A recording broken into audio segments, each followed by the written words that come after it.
So Unit 5, FMS course lesson number 2, the focus is on responsibility and safety. So you'll see these are all the different files you should take a look through. Finishing up at the very end with making sure you complete this quiz on knowing your group. There are some different things you'll do in terms of assignments here, in terms of emergency action plans and safety inspections. There's a choice there as to which one you choose. And when you open those up in PDF format, there is a way, if you go to insert signature and those types of things on the right-hand side, it'll allow you to actually click on a PDF and type your information in. So that might help you out further down the road. But the content for this section is found in the PDF document at the very beginning.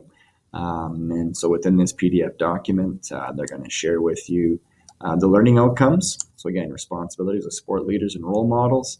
Emergency action plan should be part of any instructional or recreational setting involving children and youth. Sport leaders must know important medical information about children and their care, and how to use an EAP. And in this case, conducting a safety inspection. So demonstrating good judgment about whether to implement an EAP. An EAP is an emergency action plan. Okay. So in here, they're providing some information. They provide you with some scenarios. So it's scenarios and situations in which some people did some things they shouldn't have. These are some discussion items that you're going to answer. So once you've read these, you can share your thoughts and opinions with the group that way. This is what an emergency action plan checklist worksheet kind of looks like. So it's making sure that all these things are sort of in place.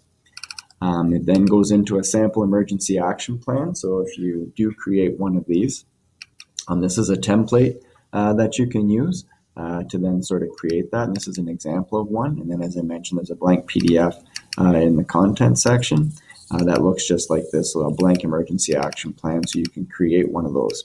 There's also the opportunity to do a safety inspection form worksheet. So, for example, you may head into your gym at school and you may inspect all these different areas. So whether or not you feel they're adequate or inadequate, and then indicate some corrective measures and just general observations. So here, corrections you can put down. 1 means add, 2 means replace, 3 modify. So you don't necessarily need to write down the entire corrective measure. There is a code right here to help you if this is something that you choose to do. So this is always an interesting one. I enjoy having students go through our facilities because often there's things that we miss and they're able to find those and point them out, and that's things that we can then fix. Here's your knowing your group worksheet. So this is some information that you'll need to complete that quiz that I mentioned at the end of that section. So again, when do you use your emergency action plan?